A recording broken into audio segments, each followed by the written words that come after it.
So, ladies and gentlemen, welcome back to another module of Agency Accelerator. In today's module, we're going to be talking about your niche. Now, your niche and your service are always in an interplay. A niche could be mediocre or it could be overplayed, but if you pair it with a specific offer, it is a gold mine. And I don't want to confuse you guys too much here because we're going to be talking about this a lot in the next module. But as I said, sometimes a service could be very standard or very mediocre, but you pair it with the right niche or you package it together in the right offer.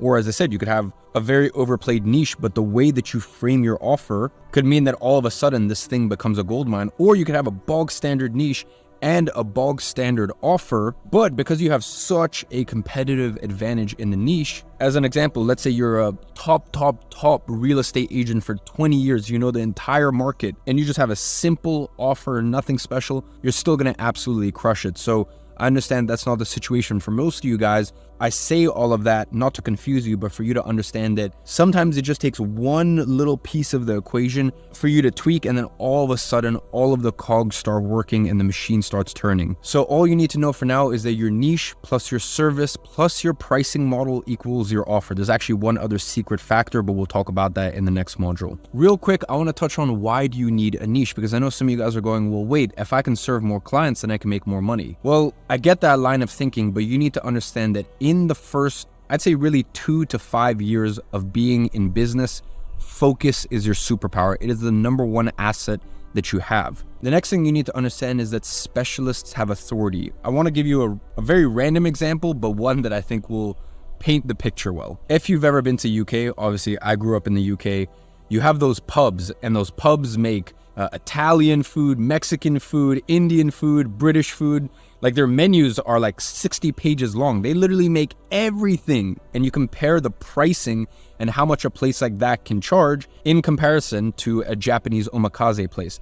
Now, funnily enough, I have been to these Japanese omakase places. I've spent 4,000 or 5,000 pounds on a dinner, and I literally enjoy pub food more than I enjoy the omakase food. For me, the pub food tastes better, it's quicker, in, out, and most of the time I'm just there having fun with my friend. So all of that to say that I actually genuinely enjoy the pub food more than I enjoy the specialty Japanese place. Maybe that's just because growing up, I've never appreciated fine food. I come from Russia, I spent my early years there, so for me, food is just food. I'm not very passionate about it or very emotional about it. But it's just so funny that honestly, I think most people, they would enjoy the pub food more than they enjoy this omakase. Or if any of you guys have ever been to those, multiple Michelin star restaurants, I always leave those Michelin star restaurants hungrier than I came because it's like a 7-course meal and the portions are like this big. And by the time you're done, I just want to leave and get a fucking McDonald's or something. But yet, as I said, these places can charge thousands and thousands and thousands of dollars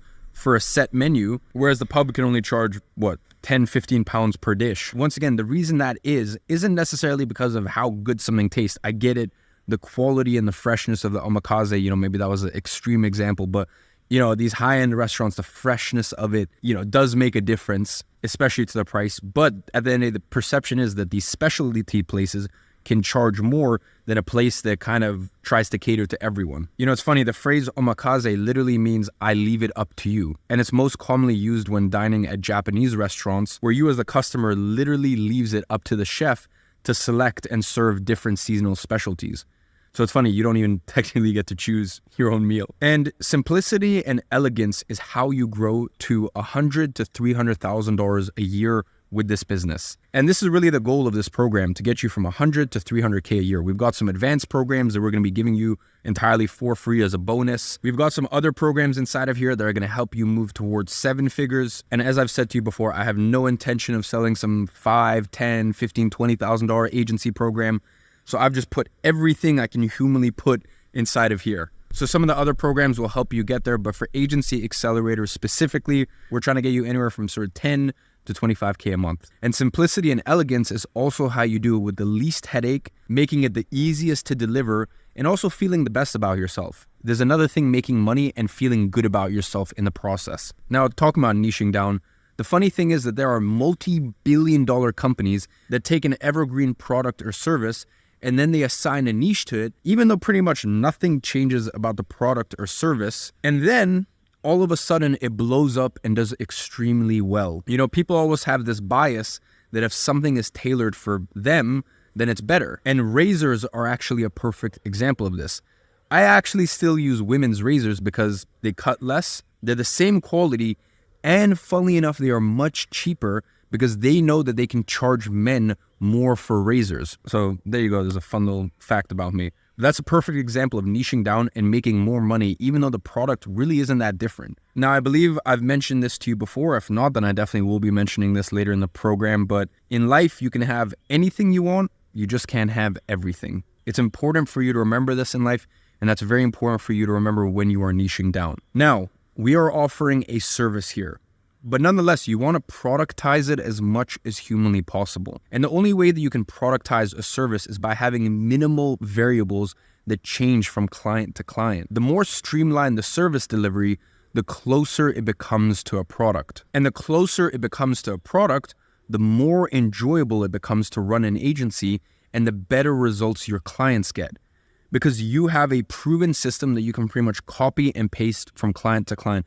Of course, there will be a touch of personalization working with different clients, but you want to productize it as much as humanly possible. And I promise you right now that you only need one service and one niche to get to $10,000 to $25,000 a month. Now listen, if you're trying to get to $1 million a month, that's a very different story. But honestly, even if you're trying to get to $100,000 a month with this business, the same principle still applies. You never want to be in a golden handcuff situation. And I'll explain what I mean by this. A golden handcuff situation with this business model is where you find it very easy to sign clients, but the complexity kills your service delivery, so they end up leaving and your churn is too high. 10,000 hours dedicated to one industry will create far more respect than 1,000 hours dedicated to 10 different industries or 10 different niches. And using that same sort of analogy, you're going to get much farther in life if you take 10 steps in one direction rather than taking one step in 10 different directions. So now that you understand why it's important to have a niche, now let's talk about mistakes when picking a niche. First things first is getting too worked up in your head,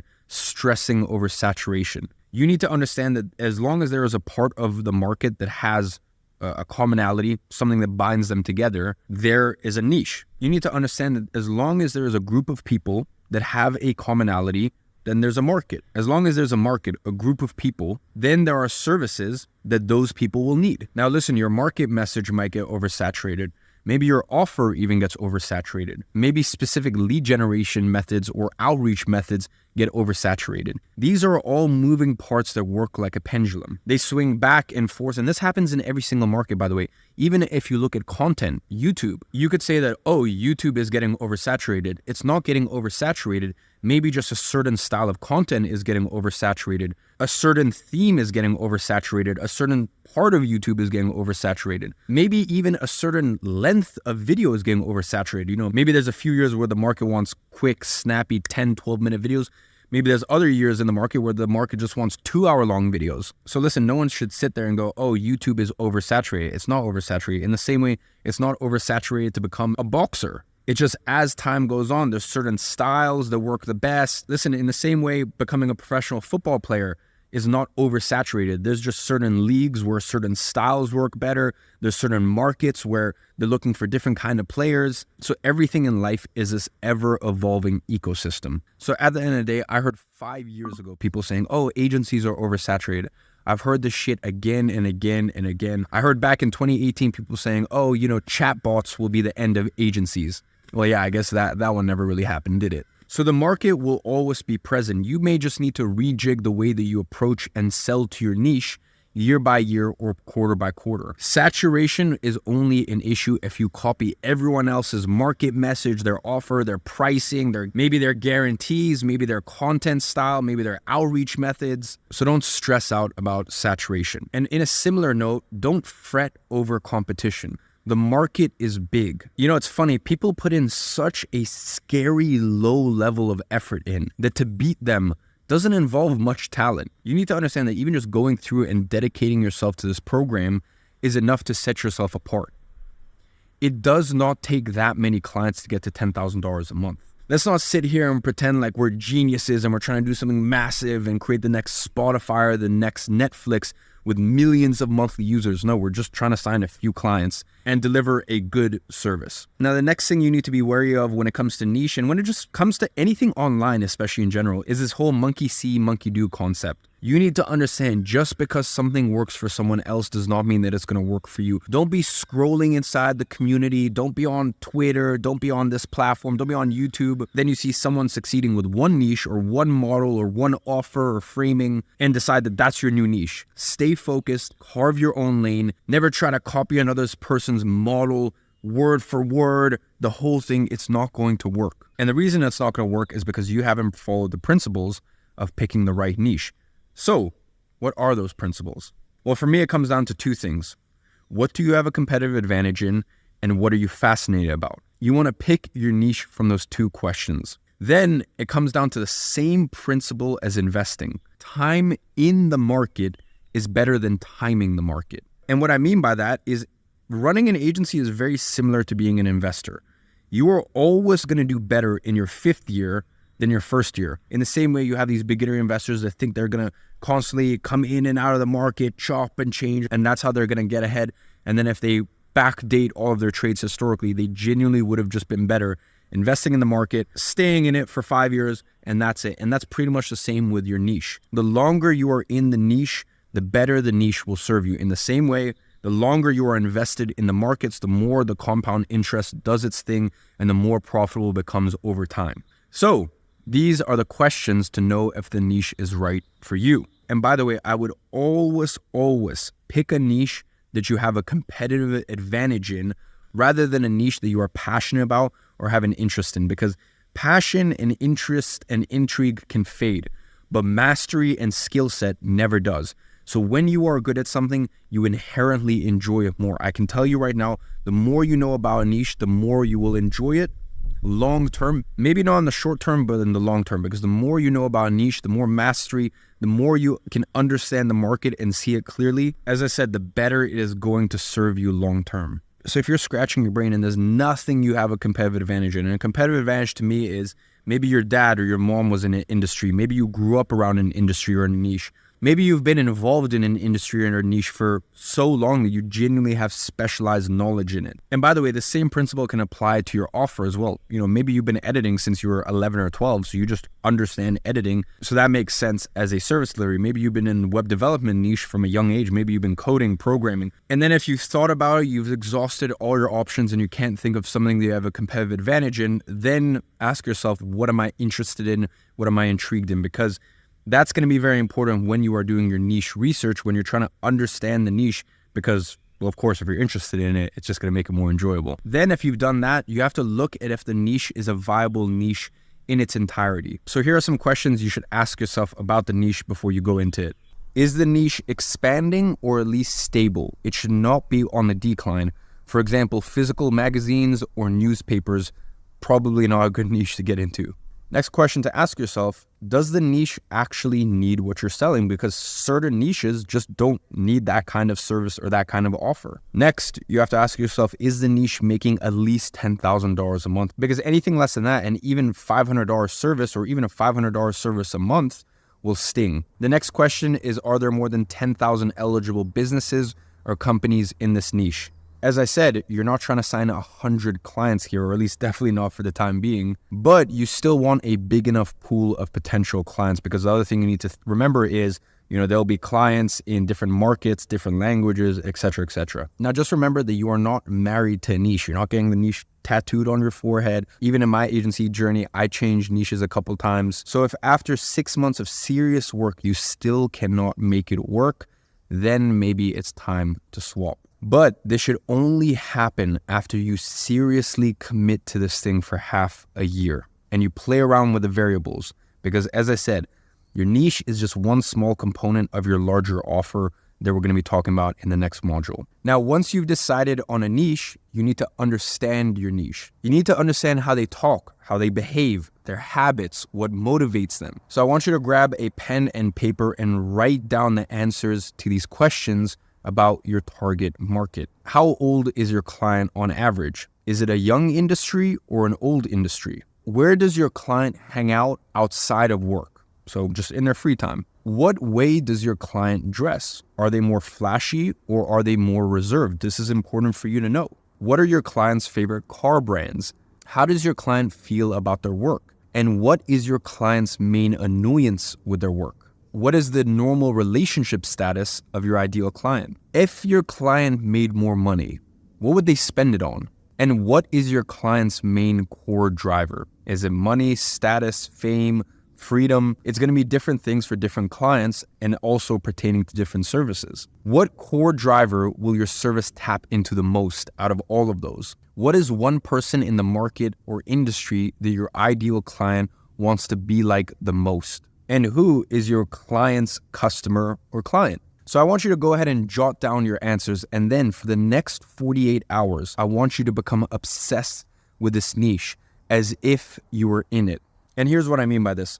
For example, let's say you work with software companies. That is your niche. For the next 48 hours, I need you to subscribe to all of the YouTube channels talking to software owners. I want you to find all of the gurus or thought leaders who show software company owners how to grow their businesses. I want you to pretend like you're a software owner and engulf yourself in that world. And this will make it so easy for you to sell them because you know exactly what they're thinking, what they're looking at. I mean, listen, even if you still haven't deleted TikTok, at least make your TikTok show you stuff related to software owners. Your Instagram, follow meme pages that make memes about being a software business owner. Understand the world, speak the language, buy the books that someone in your niche would buy in order to grow their business. Join the Facebook groups that they're in.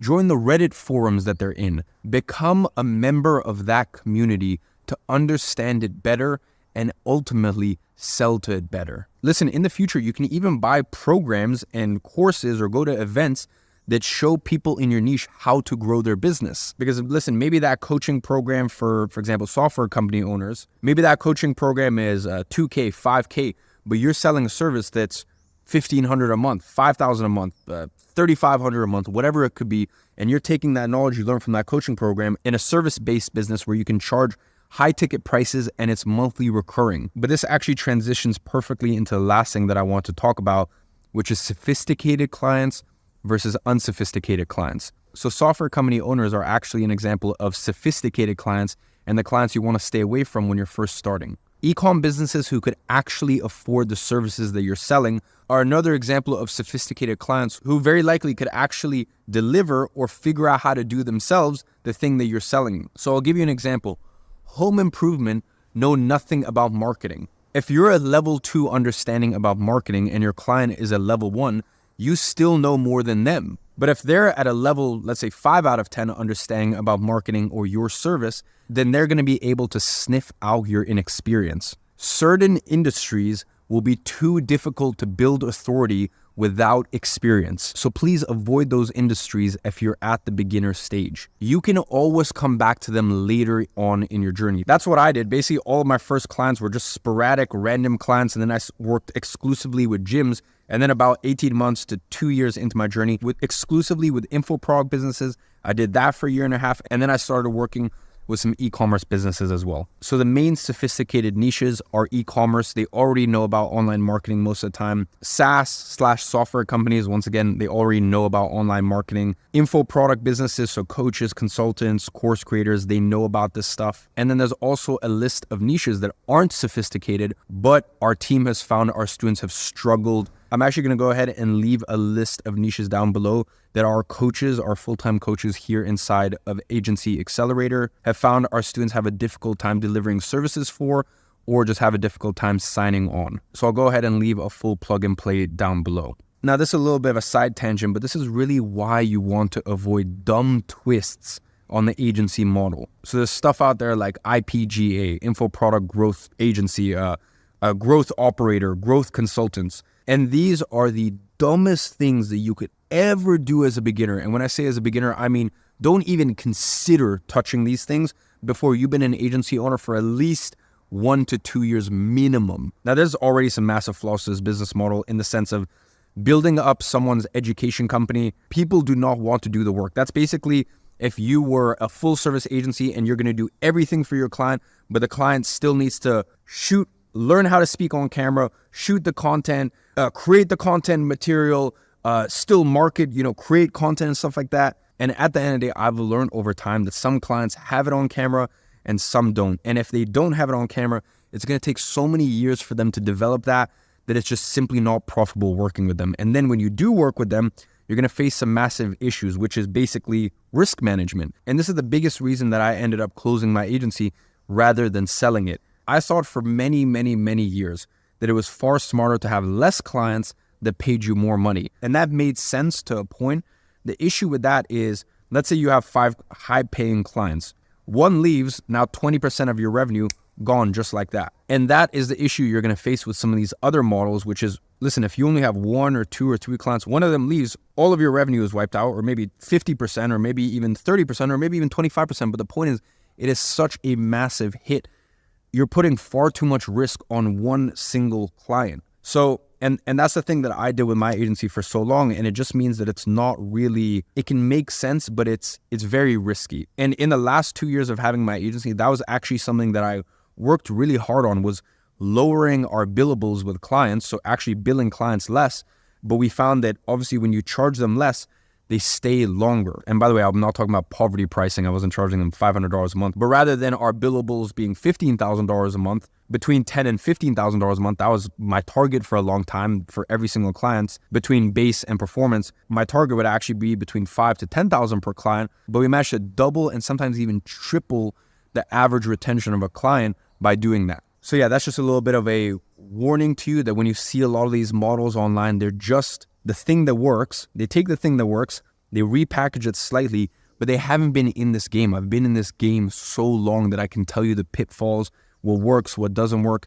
And I can tell you right now that if something works, we are going to add it to Agency Accelerator. If I find something that's really, really working, I will add it to Agency Accelerator. But for right now, this whole growth consultant, growth operator, IPGA, all this shit, it does not work for beginners. It works. It is something that feel free to explore and consider when you've been 2 years into the agency game. But just understand that when you are going to potential clients, helping them grow their business, at a certain point, they won't need you anymore.